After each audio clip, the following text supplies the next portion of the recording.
نہایت ہی واجب الاحترام بزرگوں، دوستوں اور بھائیوں، اللہ رب العزت کی ذات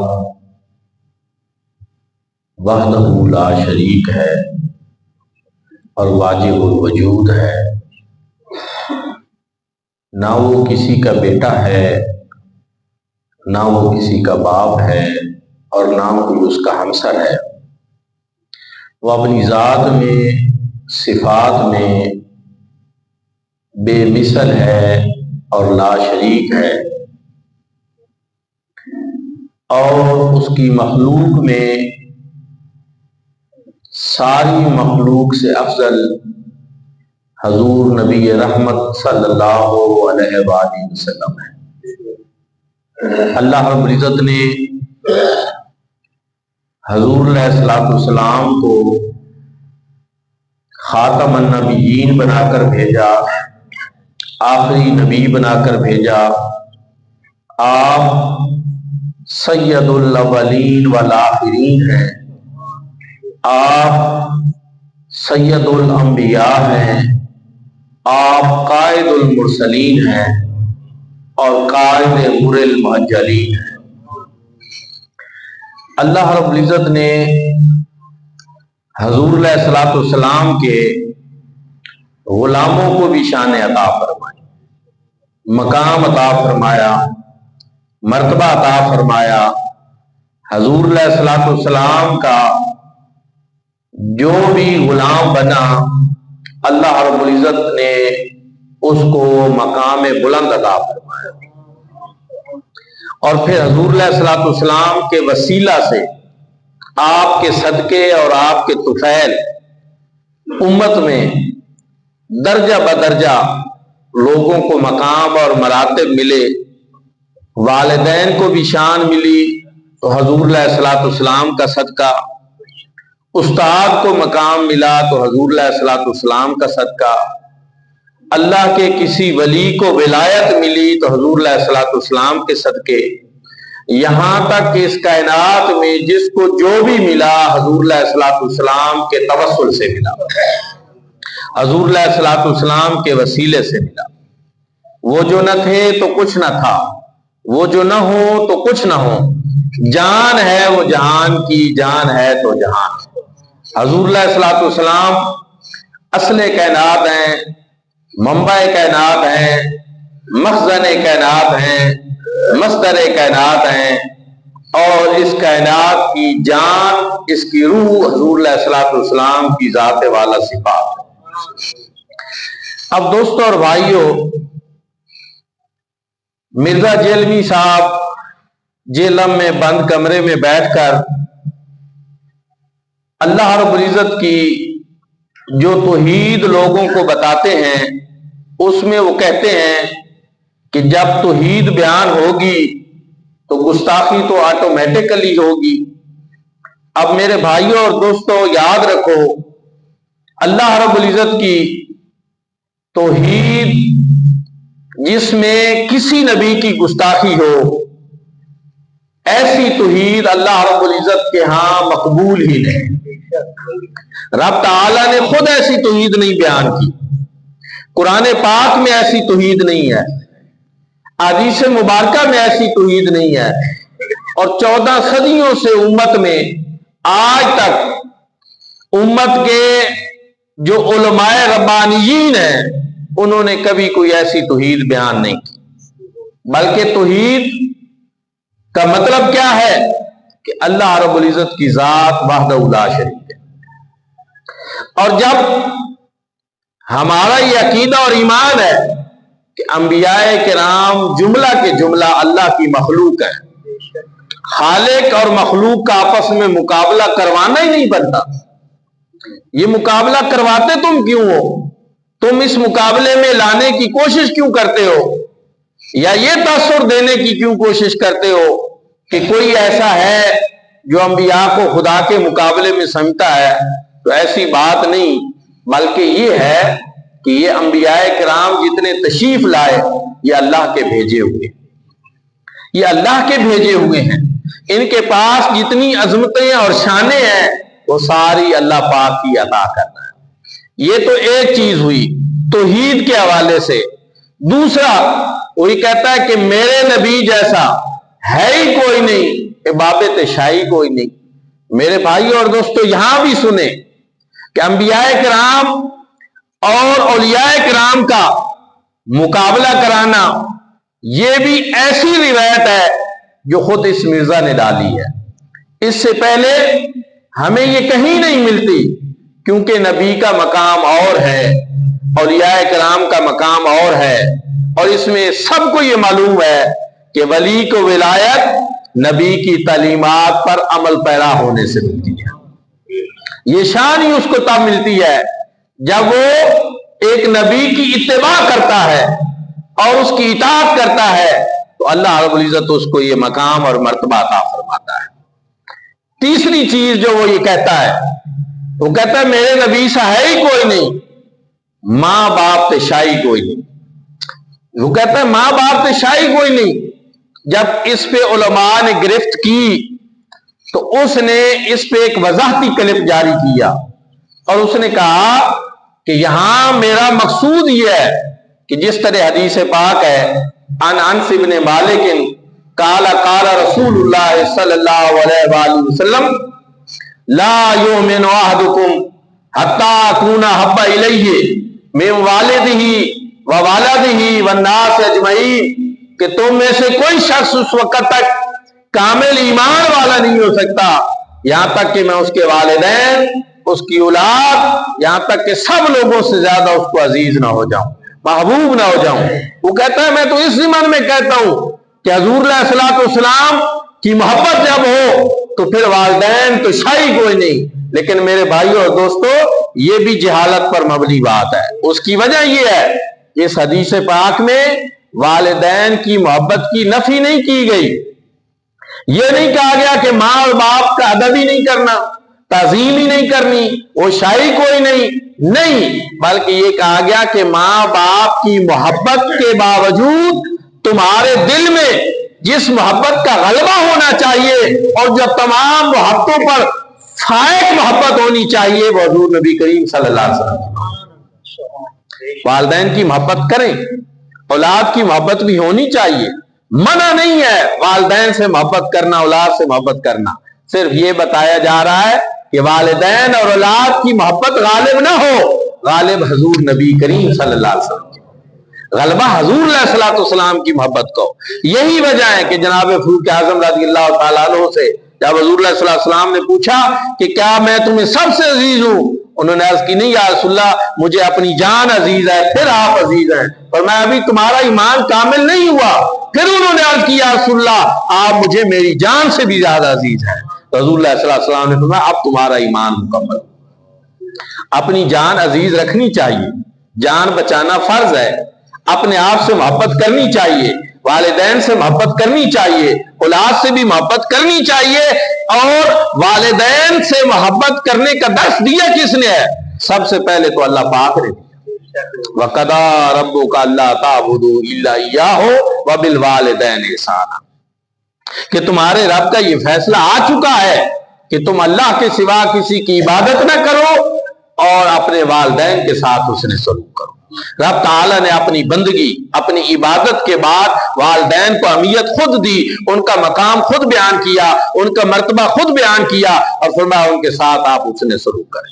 اما یبلغن عندک الکبر احدہما او کلاہما، ان میں سے کوئی ایک یا وہ دونوں وہ بڑھاپے کی عمر کو پہنچ جائے، فلا تقل لہما اف ولا تنہرہما، انہیں اف بھی نہیں کہنا اور انہیں جھڑکنا بھی نہیں. وَقُلْ لَهُمَا قَوْلًا كَرِيمًا، اور ان کے ساتھ نہایت نرم لہجے کے ساتھ گفتگو کرنی ہے، شائستہ انداز میں گفتگو کرنی ہے. وَاخْفِضْ لَهُمَا جَنَاحَ الذُّلِّ مِنَ الرَّحْمَةِ، اور جب بیٹھنا ہے ان کی بارگاہ میں تو آج ان کے ساری کے پر بچھا کر بیٹھنا.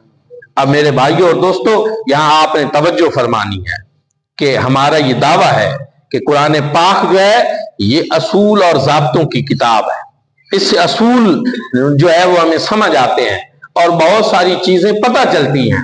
اللہ رب العزت نے کیا فرمایا کہ ماں اور باپ کو اف نہیں کہنا اور انہیں جھڑکنا نہیں ہے. ایک شخص اٹھے اور وہ ماں اور باپ میں سے کسی کو تھپڑ لگا دے تو آپ کیا اس کو درست سمجھیں گے؟ وہ کہے گا میرے پاس قرآن سے استدلال ہے، میں نے یہ کام قرآن کے مطابق کیا ہے۔ وہ کیسے جی؟ قرآن میں اف سے منع کیا گیا ہے نا، جھڑکنے سے منع کیا گیا ہے نا، تھپڑ مارنے سے تو منع کیا گیا ہے، تو میں نے تھپڑ مارا ہے، یا میں نے ان کو جوتا مارا ہے۔ تو میرے بھائی اور دوستو، آپ اس کو درست سمجھیں گے یا غلط سمجھیں گے؟ اس کا یہ استدلال قرآنی آپ اس کو درست سمجھیں گے یا باطل سمجھیں گے؟ باطل سمجھیں گے۔ کیوں؟ اس لیے کہ قرآن اصول اور ضابطوں کی کتاب ہے۔ جب قرآن پاک نے یہ بتا دیا کہ آپ اف بھی نہیں کہہ سکتے تو بدرجہ اولا تھپڑ نہیں مار سکتے۔ جب قرآن نے بتا دیا جھڑک نہیں سکتے تو جوتا نہیں مار سکتے، تو اس سے پتہ یہ چلا کہ آخری درجہ اللہ رب العزت قرآن میں بتا دیتے ہیں، باقی باتیں انسان اپنے سینس سے سمجھتا ہے، کامن سینس کی باتیں ہوتی ہیں، یہ شعور کی باتیں ہوتی ہیں۔ کوئی بھی عقل رکھنے والا، کوئی بھی ذی شعور جو ہے وہ یہ بات سمجھ جاتا ہے کہ جب اللہ رب العزت نے آخری درجہ یہ بتا دیا اف بھی نہیں کہہ سکتے، جھڑک بھی نہیں سکتے، تو تھپڑ مارنا یا جوتا مارنا یا کوئی ایسی بے ادبی اور گستاخی کرنا وہ تو بدرجہ اولا منع ہے۔ اب کیا یہ پتہ چلا قرآن پاک سے؟ تو میرے بھائی اور دوستو، اس سے ہمیں پھر دوسری چیز کیا پتہ چلی کہ والدین کا ادب کرنا ہے، ان کی تعظیم کرنی ہے، ان کی محبت کرنی ہے۔ یہ کس سے ہمیں پتہ چلا؟ یہ بھی قرآن پاک سے۔ اب قرآن پاک میں نے پہلے بتایا اصول اور ضابطوں کی کتاب ہے۔ جب والدین کی محبت، ان کا ادب، ان کا احترام اور ان کی تعظیم ہمارے اوپر واجب اور ضروری ہو گئی اور ثابت ہو گئی اور قرآن سے ثابت ہو گئی، تو پھر ہمیں اس اصول سے یہ بھی پتہ چلا کہ قرآن پاک اصول اور ضابطوں کی کتاب ہے۔ تو قرآن نے ہمیں یہ بھی بتا دیا کہ والدین کی محبت، ادب، احترام اور تعظیم اس وجہ سے ضروری ہے کہ وہ تمہاری جسمانی پرورش کرتے ہیں، لباس کا بندوبست کرتے ہیں، کھانے کا بندوبست کرتے ہیں، تعلیم کا بندوبست کرتے ہیں، وہ تمہاری جسمانی پرورش کرتے ہیں اور ان کے تمہارے اوپر احسانات ہیں۔ اور والدین کے احسانات کا بدلہ یہ نہیں کہ اب تم انہیں تھپڑ مارتے رہو، انہیں گالیاں دیتے رہو، انہیں جھڑکتے رہو، بلکہ نہیں، ان کے احسانات کا بدلہ یہ ہے کہ تم ان سے محبت کرو، ادب کرو اور تعظیم کرو۔ اب اگر والدین سے محبت، ادب اور تعظیم ثابت ہو گئی، کس وجہ سے؟ کہ جسمانی پرورش کی وجہ سے اور ان کے احسانات کی وجہ سے، تو پھر مجھے بتائیں کیا قرآن پاک سے پھر یہ چیز ہی ہمیں پتہ نہ چل گئی کہ اگر جس کے جسمانی احسانات ہو اس کا ادب احترام اتنا ضروری ہے، تو وہ ہستی پاک حضور نبی کریم صلی اللہ علیہ وآلہ وسلم کہ جن کے ہمارے اوپر اتنے احسانات ہیں جو ہم گن بھی نہیں سکتے، ہمارے جسم پہ اتنے بال نہیں ہیں جتنے کریم آقا علیہ الصلوۃ والسلام کے احسانات ہیں، تو پھر حضور علیہ الصلوۃ والسلام کے احسانات کے بدلے میں حضور علیہ الصلوۃ والسلام سے محبت، ادب، تعظیم پھر وہ ہمارے لیے کتنی زیادہ ضروری ہو۔ یہ چیز پھر ہمیں قرآن سے پتہ چل گئی۔ جب ایک ضابطہ اور اصول پتہ چل گیا، جب آخری درجہ قرآن بیان کر دیتا ہے، باقی درجے خود بخود سمجھ آ جاتے ہیں۔ جب یہ پتہ چل گیا کہ ماں اور باپ بڑی شان والے ہیں، بڑے مقام والے ہیں، بڑے مرتبے والے ہیں، ان کا ادب ضروری ہے، تعظیم ضروری ہے، کس وجہ سے ضروری ہے؟ کیونکہ تمہارے اوپر احسانات ہیں، تو پھر حضور نبی کریم صلی اللہ علیہ وآلہ وسلم کے احسانات کا بدلہ یہ ہے کہ ہم حضور علیہ الصلوۃ والسلام کی وَتُوَقِّرُوهُ حدوں سے بڑھ کر تعظیم بھی کریں اور حدوں سے بڑھ کر حضور علیہ السلام کا اکرام بھی کریں۔ دوستان ذوقار، حضور علیہ السلام کا ادب، حضور علیہ السلام کی تعظیم، یہ ہمارے لیے اللہ رب العزت نے ضروری قرار دی۔ جب والدین کے آداب اللہ رب العزت نے بیان کیے تو اللہ رب العزت نے اپنے محبوب کریم صلی اللہ علیہ وآلہ وسلم کے بھی آداب خود بیان فرمائے۔ قرآن پاک حضور علیہ السلام کی مجلس جب لگتی، صحابہ کرام رضوان اللہ تعالی علیہ مجمعین حضور علیہ السلام کے خوبصورت گلشن کے پھول موجود ہوتے، حضور علیہ السلام کی ارشادات فرماتے، تو صحابہ کرام کو کبھی بات سمجھ نہ آ سکتی تو عرض کر دیتے رائنا یا رسول اللہ، یا رسول اللہ ہمارے ساتھ رعایت کا معاملہ فرماتے ہوئے ذرا اس بات کو دہرا دیں۔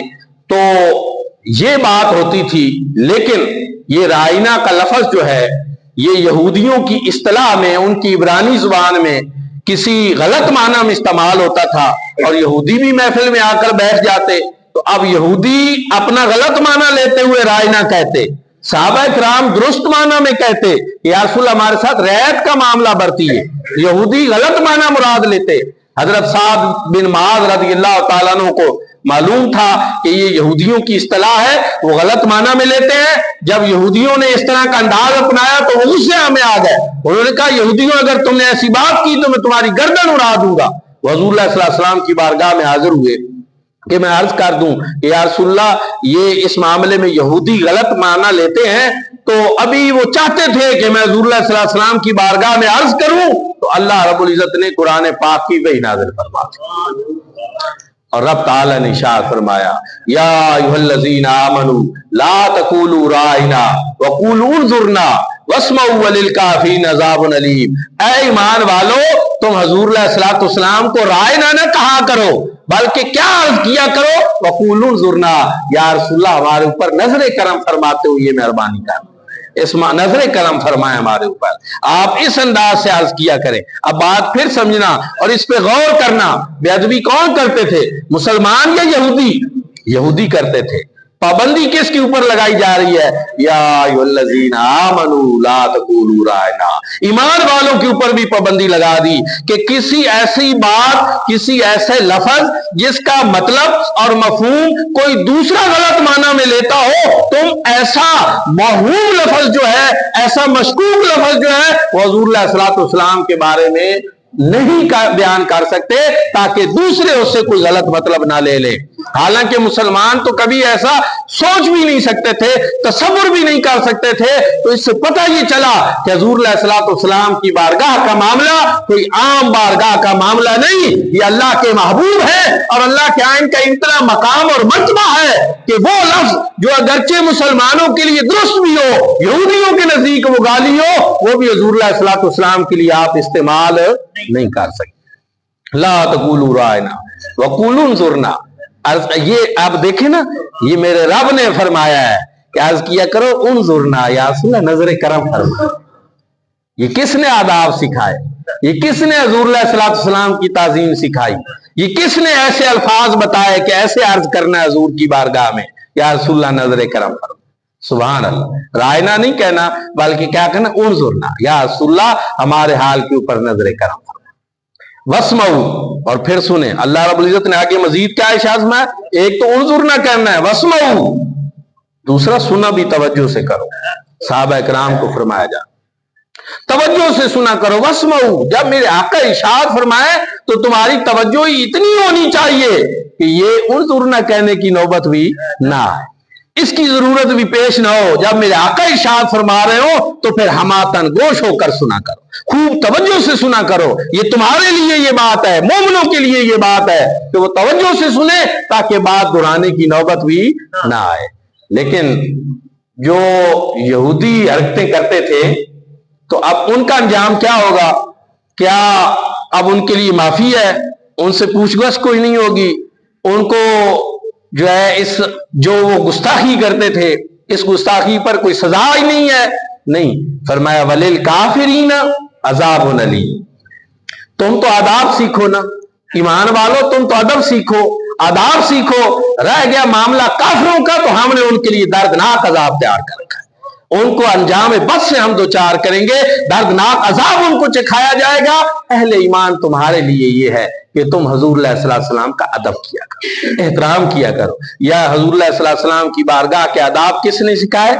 اللہ رب العزت۔ حضور ضیاء الامت رحمۃ اللہ تعالی علیہ تفسیر ضیاء القرآن میں فرماتے ہیں کہ وہ لوگ جو اپنا سارا زور اس بات پہ لگا دیتے ہیں تو ہمارے بڑے بھائی کی طرح ہیں یا ہمارے جیسے نعوذ باللہ بشر ہیں، تو وہ اس بات کی کیوں نہیں دیکھتے کہ یہ کون ہے جو اپنے محبوب کریم کی بارگاہ کے آداب سکھا رہا، یہ کون ہے جو حضور علیہ الصلوۃ والسلام کی بارگاہ میں عرض کرنے کے آداب سکھا رہے ہیں۔ یہ اللہ رب العزت ان کا مقام اور مرتبہ بیان کر رہا ہے۔ تو اس لیے حضور علیہ الصلوۃ والسلام کا معاملہ عام لوگوں جیسا نہیں ہے، عام انسانوں جیسا نہیں ہے، بلکہ حضور علیہ الصلوۃ والسلام اللہ کی مخلوق میں سے تمام سے بلند ترین مخلوق ہے، سب سے افضل والا ہے۔ امام بوصیری نے اس لیے بڑا ہی پیارا شعر کہا تھا، مولا یا صلی وسلم دائماً ابدا